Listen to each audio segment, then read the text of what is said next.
how to change the air filter on a Hyundai Elantra GT. This is also called an i30. This is the 2022 version, but it works on a lot of different versions. And even if you have a different enough version that it looks a little bit different, the functionality is pretty much the same. The hardest thing is just getting the air filter. I'll go ahead and link an air filter down below that'll work on this.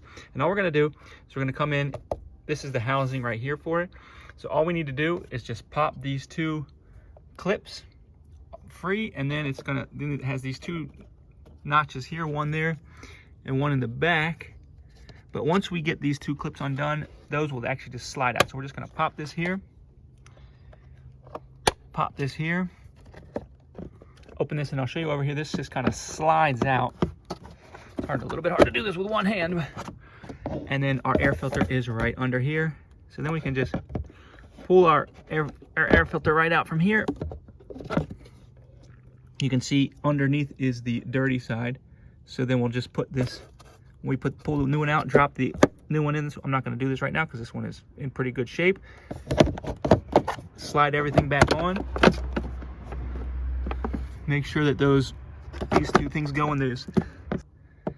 Once we get that in, pop our clips, and we're done.